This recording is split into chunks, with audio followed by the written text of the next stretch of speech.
How's everybody doing today?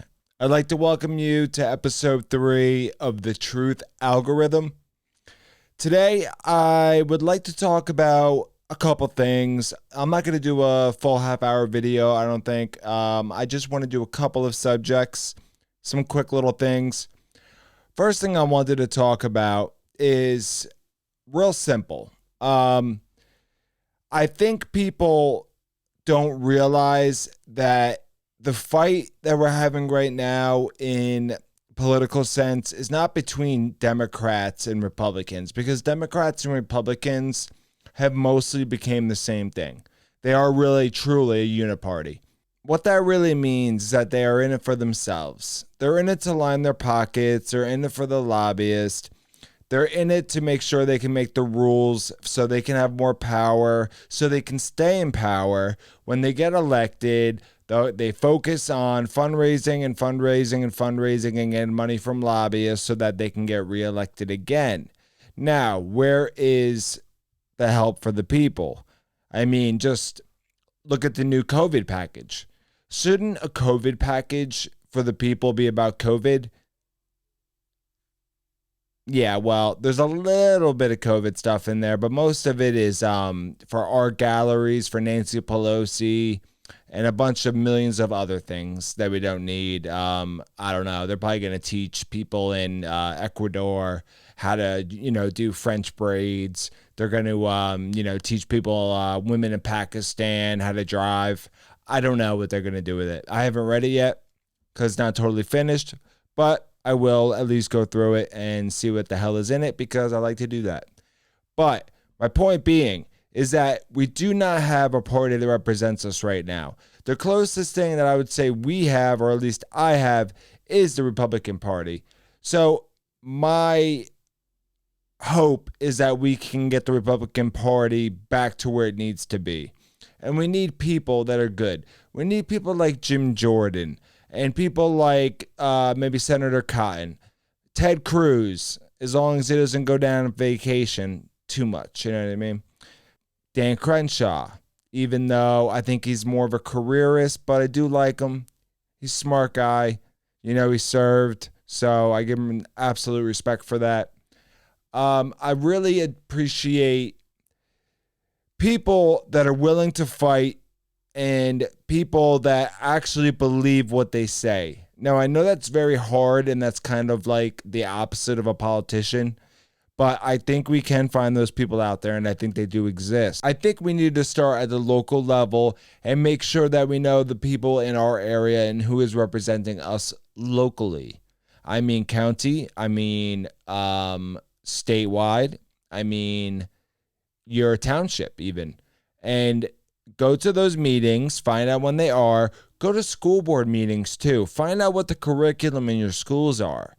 Find out if they're teaching your kids critical race theory, which means if they are white, to hate themselves, and if they are black, teaching them that they are oppressed, which is bad for both. Both of those things are very, very bad, because if you go through the world hating yourself, not very good, and have this guilt on for no reason, and then if you go through your life feeling like everyone hates you and you're oppressed and that you feel everyone thinks that you're less than, that's really going to mess you up too. So I do not see how critical race theory can be good at all, except for dividing the country and making the country worse. All right. So the real fight, I believe, is populism versus the establishment. Now, for a good example of this would be, look at what they did to Mr. Donald Trump, President Donald Trump, ex-President Donald Trump. He was not part of the establishment. That's what happens when you go in. When you are not part of the establishment elites, they will eat you alive. They will do a Russia hoax. They will spy on you. They will use bureaucrats, faceless, nameless bureaucrats to attack you.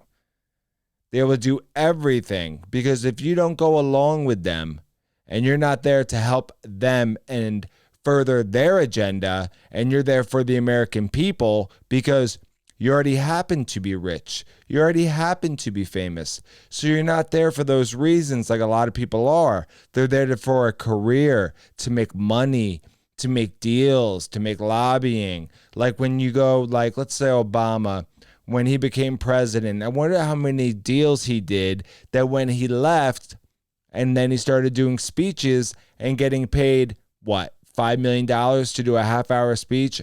I don't know if that's an exact number or not, but that's kind of how it works. And then they lobby and they have, that's just the way it works in America. Money talks. That's how China was able to take advantage of us, because of the money and the greed of our politicians. There was a video of a Chinese guy actually talking about this, and he laughs. And it's true. He's not wrong. He's not wrong at all. So I just kind of want to get that out there. Maybe that's not the correct thing to say, but I'm just saying what I believe, and that's it. And all right, let's get into it today. So I do have a couple stories I would like to talk about, though. So I guess the Muppets have become racist. And are you surprised? Because I'm not. Definitely not. But I will read you guys a wonderful, wonderful story. All right. So from the Daily Mail. Now, even the Muppets are branded racist. Disney slaps popular show with an alert about offensive content, and it can only be seen on an adult account. Wow. Okay. Disney's streaming service puts up offensive content alert on The Muppet Show. The show can only be seen on an adult account after Disney released 5 series. Other family films to carry the warning include The Aristocrats, and Peter Pan. Are you kidding me? Are you kidding me? The Muppet Show appears to be the latest victim of political correctness, with new warnings over its historic content. The Adventures of Kermit the Frog, Animal, Miss Piggy, and what the hell am I talking about? And Friends now come out with an alert about offensive content and can only be seen on an adult account. The move came to light when Disney made a 5 series available last Friday on the streaming service, which cost $5.99 a month in European money. I guess what is that called? I forget. I don't care. Viewers are greeted with a disclaimer. The program includes negative depictions and or mistreatment of people or cultures. These stereotypes were wrong then and are wrong now. Rather than remove the content, we want to acknowledge its harmful impact, learn from it, and spark conversation to create a more inclusive future together. The warning is believed to refer to the puppet character designed as stereotypes of Native Americans, Arabs, and East Asians. In another episode, the singer Johnny Cash plays on stage adorned with the Confederate flag. Oh my God. The Confederate flag. People hate that thing. Some episodes of the show, which was first broadcast 45 years ago, have disappeared entirely from the British screens. They include a 1979 one starring comedian Spike Milligan, in which he and the puppets paid tribute to the 108 nations where the show was broadcast. It depicted national stereotypes and polarized viewers for its fleeting use of a Nazi-style jester. It is available to American users of Disney+. Some fans of the series created by puppeteer Jim Henson are not happy with the censorship, with one tweeting, "It's so frustrating to live in a free country where corporations can decide what you can and can't watch." I totally agree with that. And that's another thing, that the government is pushing corporations to do censorship. I believe this. Now, I do believe that a lot of corporations are doing this on themselves to save themselves, from saying, oh my God, they're racist, and from having critical race theory and all that other stuff and having these programs put into them, and saying that if they don't do it, then they will be known as racist and a bigot company. It's extortion. Literally, it's extortion. All right. And they've been doing this since the 80s. That's how Al Sharpton became rich and famous and blah, blah, blah. But anyway, what we got to do is with that, I think I talked about this yesterday or the day before, is we need to start suing them because this stuff it's illegal. It's illegal to do that, to go after any race, to tell any race that they're bad. Obviously, it's so stupid. The censorship's getting out of control. Disney says on its website it's committed to creating stories with an inspirational and aspirational themes that reflect diversity of the human experience around the globe. It declined to comment to the Mail on Sunday. Other family films to carry the warning include The Aristocats, Dumbo, Peter Pan, and Swiss Family Robinson. Like, these shows are, like, what are you people are insane, man. You people are going insane. Tory MP Andrew Bridgen said, I would like to know which bunch of Muppets thought this one up. It would appear that if this continues, kids won't be able to watch any TV programs which are not newly made. Is nothing safe? Sarah Cronin Stanley of Talking Pictures TV added, context is key. We should not eradicate history as we have so much to learn from it. Yeah, I don't know. Things are getting just out of control. Out of control. All right. Let's hop into another story here. Not a great segue, but it does have a very parallel to what's going on now. And it's an older story from the 1930s, but it's very interesting. And I think you guys might be interested in it. So let's check it out. All right, so here. This is from the Wall Builders. This is written by Noah DeGarmo, class of 2019. Manning Johnson, a black man born in 1908, joined the Communist Party USA in 1930, where he served as a national organizer for the Trade Unity League from 1931 to 1932. He served as the district agitation propaganda director for Buffalo, New York, and was a direct organizer for Buffalo from 1932 to 1934. In 1935, Johnson ran as the Communist Party's candidate for New York's 22nd Congressional District for the U.S. House of Representatives. From 1936 to 1939, he served on the party's National Committee, National Trade Union Commission, and the Negro Commission. Despite his noble status, Johnson left the Communist Party in 1939. Johnson explained that some of the biggest factors to his departure included his original religiosity of the party's promotion of Soviet Negro Republic.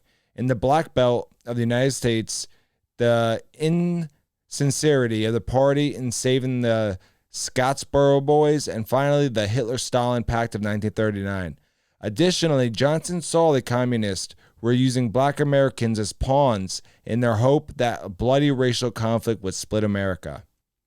After leaving the party, Johnson became a government informant and witness, testifying in 1820 cases by his own estimation. In 1958, he published Color, Communism, and Common Sense, detailing the Communist Party's tactic for infiltrating the African American community and inciting racial division in the United States, paving the way for the communists to take over in America.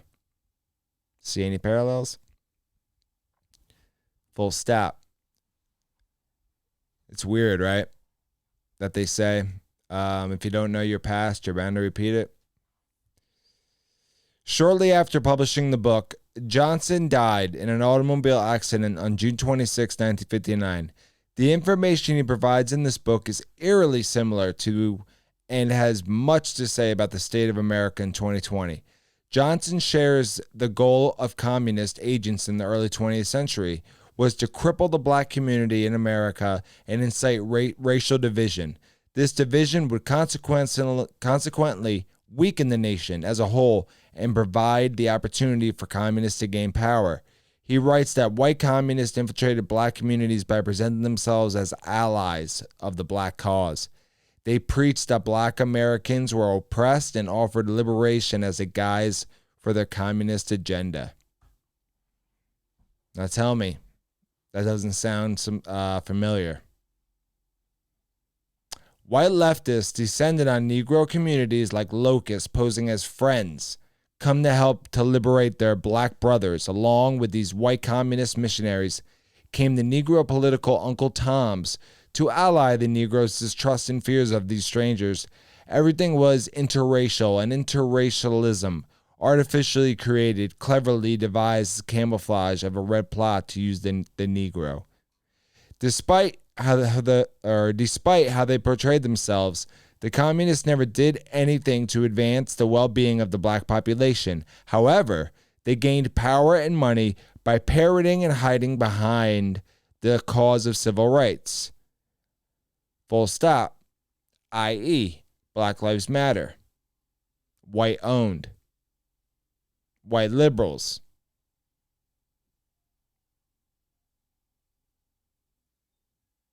You know what I'm saying? The communists placed all the responsibility for the condition of the African American community on the white man. Johnson noted that this victimhood mindset strips black individuals of agency, discouraging initiative and responsibility. The placing of the repository of everything, right and just, among the darker races is dastardly communist trick to use a race as a means of grabbing and enslaving the whole of humanity.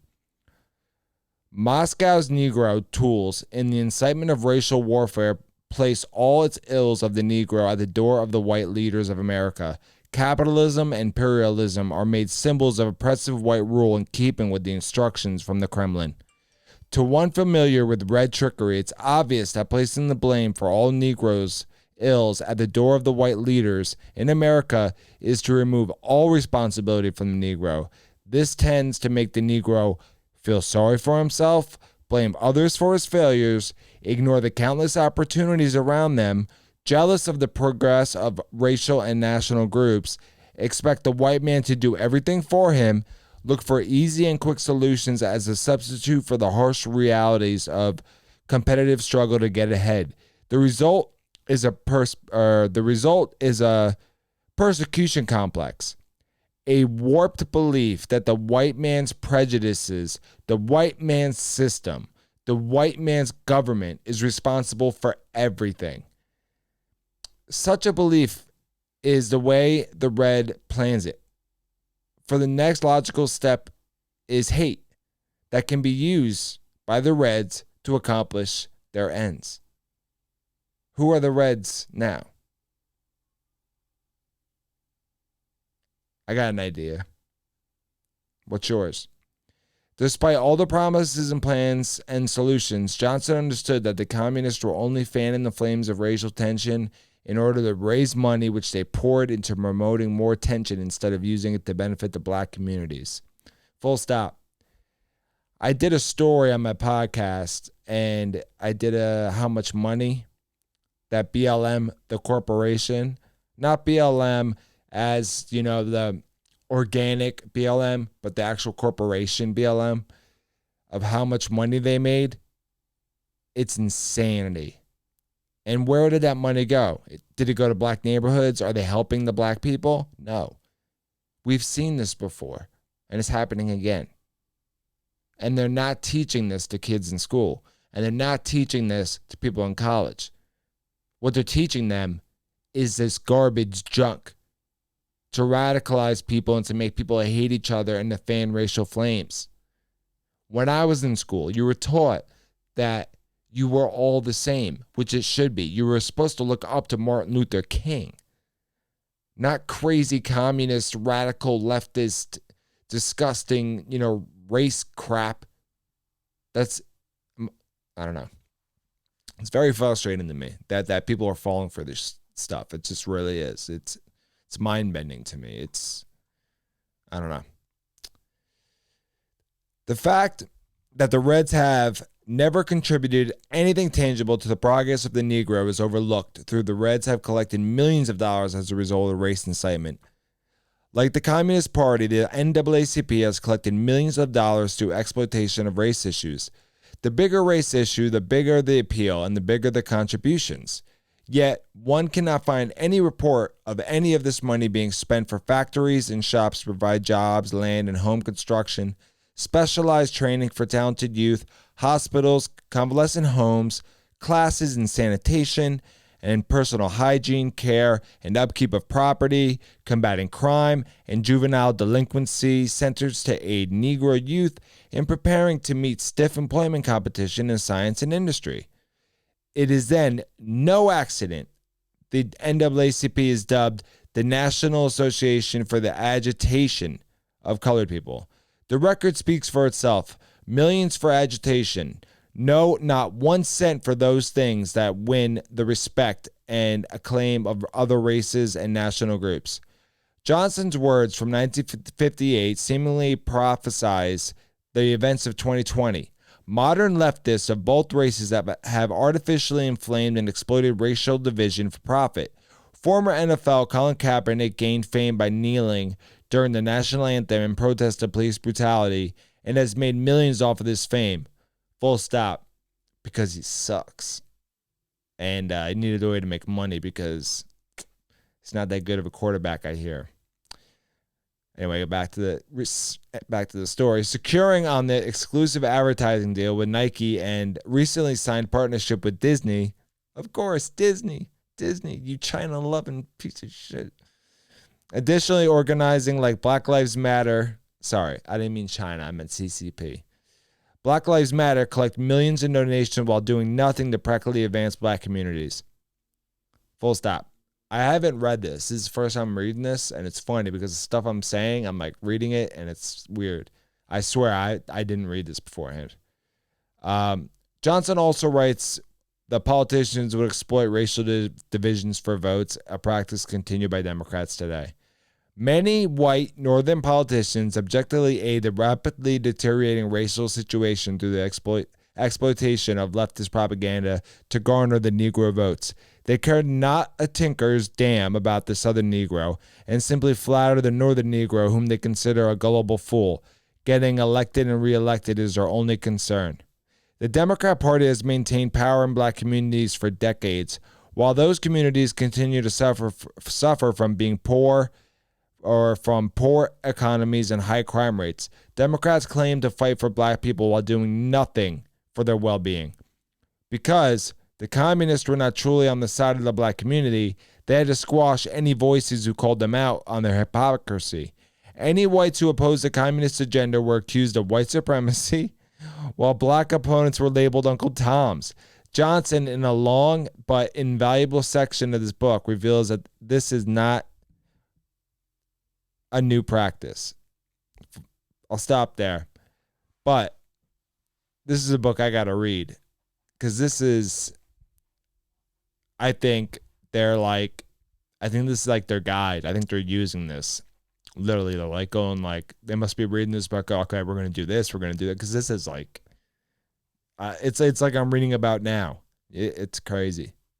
But anyway, so yeah, I wanted to show you guys this. Wall builders. Check this out. Black communist leader exposed the truth of radical divide. Yeah. This is a part of an alumni series of articles written by past participants of Wall Builders Mercury One Leadership Training Program. I would love to know what the book is called. I'm trying to look for it here, but can't find it. Oh, okay. I see here. So this is Snoop Dogg. So he's saying these are all the Coon bunch. So they're Uncle Toms.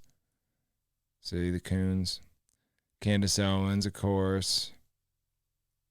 Diamond and Silk, the Hodge twins. See, if you're black and you're not a Democrat, then you're a coon, I guess. It's horrible, man. It's horrible. LeBron James. This guy gets paid so much money from China, and he has the nerve to talk about stuff. And it's just like, man. We literally hunted every damn time we step foot outside the comfort of our homes. Can't even go out or for a damn jog, man. Like, what the fuck, man? Are you kidding me? Shouldn't have cursed. No, man. For real. Are you kidding me? I'm sorry, Ahmed. Rest in paradise. And my prayers and blessings sent to you. I was murdered by an armed father and son who hunted me down and shot me as I jogged in a Georgia neighborhood. Neither of my killers have been charged. My name is Ahmed Aubrey. I guess these are just tweets of the people saying that all white people are bad and murderers and black people are being hunted by white people constantly. So, to get into that, or to, I guess, go to another topic that's sort of in line with this, I wanted you to watch this. He joins us now to respond. Senator, I appreciate your coming on tonight. This makes me genuinely nervous that someone like this could have any control over the so-called security at the U.S. Capitol or in Washington or in America. Yeah, it's very disturbing, Tucker. I mean, some of the statements that the general has made are just downright crazy. You cited some of them. I mean, saying that Elise Stefanik, for instance, ought to be treated like a terrorist and not allowed to fly, put on the no-fly list. Also, his statements about law enforcement. This is somebody who this whole last year, Tucker, encouraged, condoned the violent rioting in our city, said that federal law enforcement who were sent to Portland to protect the federal courthouse, he said that they were a mob themselves, said that they were acting like they were serving a dictator, attacked them for not being real soldiers. Those are his words. I mean, it's unbelievable. It's just unbelievable. And it shows that Nancy Pelosi isn't interested in getting any facts. She's interested in power and in amassing power and an excuse to keep hold of power, including those thousands of troops who are still at the Capitol, who are still there treating it like an armed camp. Why are they still there? No one will say, but this is what Pelosi's interested in. So I saw an internal memo today from House Republicans saying, you know, we're not going to question the presence of all those federal troops in Washington because there is some kind of threat, which they never explained. What a betrayal of the country, I would say. But beyond that, this is a guy running around calling himself general. I mean, shouldn't we be getting a little concerned at this point that the leadership of the U.S. military should be totally nonpartisan and not involved in these debates? I mean, are we sure that it still is? Yeah, well, this is somebody, this particular general, who's been retired now for a while, and I don't question his service to our country at all, Tucker. I applaud him for it, but he has been a partisan, a dedicated partisan, that's putting it mildly, since he left the military, an extreme left-wing Democrat, and you can just see it in the comments that he's made. But I'm concerned about what they're laying the groundwork for here, what Nancy Pelosi's doing. Me too. I'm concerned that they continue to treat the January 6th catastrophe, that criminal riot, as an excuse to seize power, to control more power, to step on people's Second Amendment rights, to take away their First Amendment rights. Now we're hearing about a domestic war on terror. I mean, what's that going to be? An excuse to go rifle through the emails and bank statements and personal messages of law-abiding Americans? I mean, this is very, very frightening stuff. And what Pelosi and the Democrats are doing here, trying to consolidate power, it's dangerous. Please convince your fellow Republicans on the Hill to stand up for the country. Please. I think what you said is absolutely right. It needed to be said, and I hope others will say it. Thank you very much. Let me show you the guy. Senator, good to see you. Thank you. That's going to be our new AG. And this is a guy that's going to be helping that guy come after anybody that voted for Trump. So this will be the new AG. All right, now listen to this guy talk.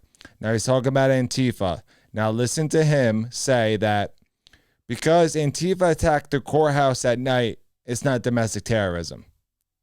Listen to this guy. I'm lying. Let me ask you about assaults on federal property in places other than Washington, D.C., Portland, for instance, Seattle. Do you regard assaults on federal courthouses or other federal property as acts of domestic extremism, domestic terrorism? Well, Senator, my own definition, which is about the same as the statutory definition, is the use of violence or threats of violence in an attempt to disrupt democratic processes. So an attack on a courthouse while in operation, trying to prevent judges from actually deciding cases, that plainly is domestic extremism, domestic terrorism. vandalism. An attack simply on government property at night or any other kind of circumstances is a clear crime and a serious one and should be punished. I don't know enough about the facts of the example you're talking about, but that's where I draw the line. One is both are criminal, but one is a core attack on our democratic institutions. Okay. So, if Antifa goes after a building, it's a crime, but it's not domestic terrorism.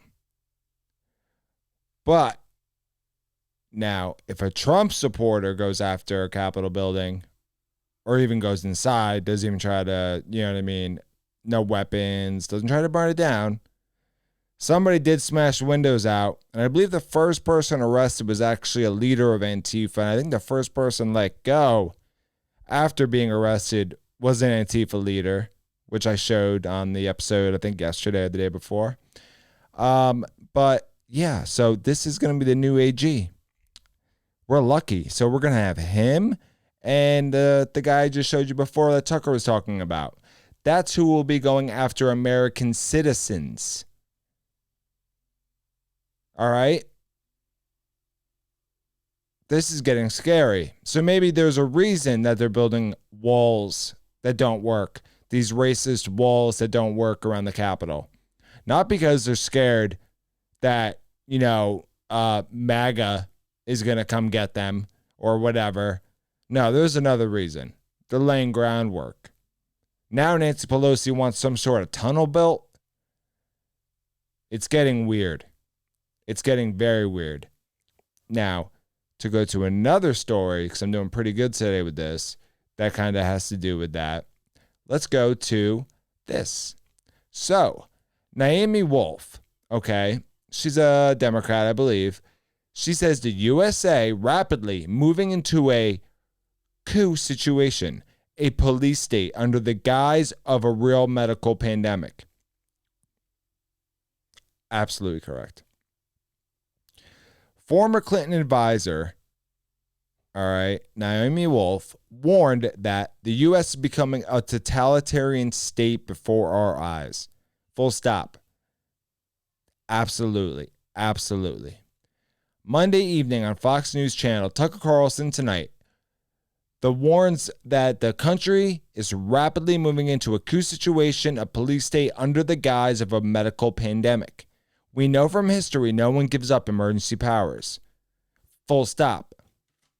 Absolutely true. Another thing is, once we lose our rights, we do not get them back. So remember that, especially when it comes to the Second Amendment, because when totalitarianism comes, like let's just take for instance, let's talk about Venezuela.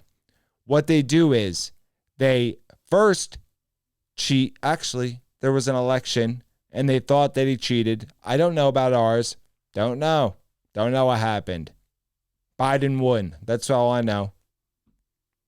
Anyway, then they build walls and they have soldiers around the buildings, okay?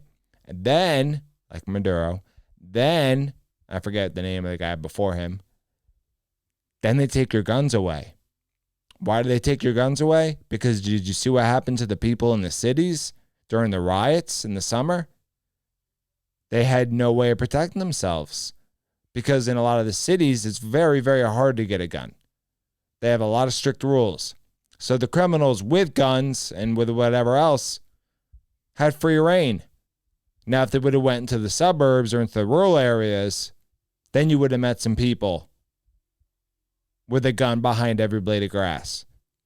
So once they take your guns, then they can really, really do whatever they want to you. So remember that. Remember after 9/11, after that horrible, horrible incident of 9/11, when we had the Patriot Act, that's when we lost our privacy. Americans lost all privacy then. They can read all your emails. They read all your text messages. It's all recorded. Edward Snowden told us that. But we were too stupid to listen or care. Oh, look, I get to use Facebook for free and talk to my friends. I get to use Facebook and I get to talk to my friends. I could be a star and I can go on TikTok. I could do a dance and I could do a dance.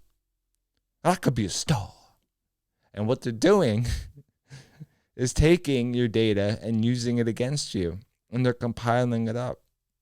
And one day you'll learn. I know that what I say on this channel and on this is there forever. I understand this. Kids don't. Some kids don't. And I got lucky that when I was in high school, there wasn't what we have now, because just trust me, I'm lucky, okay? Anyway, this is not a partisan thing, Wolf told Carlson. This transcends everything that you and I might disagree or agree on. That should bring together left and right to protect our Constitution. The state has now crushed businesses, kept us from gathering in free assembly to worship at the First Amendment provides, is invading our bodies, which is a violation of the Fourth Amendment, restrict movement, finding us in New York State. The violations go on and on, she said. She warned there are 10 things would-be tyrants always take when they want to close down a democracy. Whether they are on the left or the right, they do the same 10 things, Wolf explained. And now we're at something I never thought I would see in my lifetime. It is step 10, and that is the suspension of the rule of law. And that is when you start to be a police state, and we're here. There's no way around it. She said in a tweet, if I'd have known Biden was open to lockdowns, as he now states, which is something historically unprecedented in any pandemic, and a terrifying practice, one that won't ever end because the elites love it, I would never have voted for him. Now, she wrote this on November 8th, 2020. Now, if I remember correctly, I believe that he said he would do this before that, so she must have not been paying attention, or she's a grifter. I'm not sure which, but what's this say? Great segment. Nowhere in the Constitution does it say all this can be suspended if there's a bad disease. Why isn't more of this coming from liberals? I agree. I'm not sure if Naomi Wolf is a grifter or not. I really don't care. Anyway, what she's saying is true, and we are becoming a totalitarian state, and we are moving into a police state. And the next thing they're going to be coming for is our guns, and that is the absolute truth. That I know. I've been looking at some of the bills coming through the House, and they're absolutely insane, and it's scary because the Democrats are in full control right now. They got the House, they got the Senate, they got the presidency. So we need to be very careful, and we need to make sure that we let our local people know. Our local politicians need to know that we will not have our Second Amendment infringed upon. Sorry. And we need to keep our eyes on the ball, and we need to start doing our parts and stop self-censoring and make sure that we're turning our phones off before we do a video show, because things like that happen. But anyway, I'm going to have an episode in a day or so, and I will talk about the Second Amendment, and I will talk about the bills that are being passed. And let's end the show there for today. I hope you guys liked it. If you did, please share and subscribe, and leave me a comment. Give me some constructive criticism. Let me know what subjects you want to hear about, something maybe I could do better, I can do less of, whatever. It helps me get through the algorithm, and I'm trying to grow the channel. I just started it. I would really appreciate it, and I appreciate everyone that watches this. Really hope you enjoyed it, and I really hope you have a great rest of your day or night. I don't know when you're watching this, but either way, have a good day.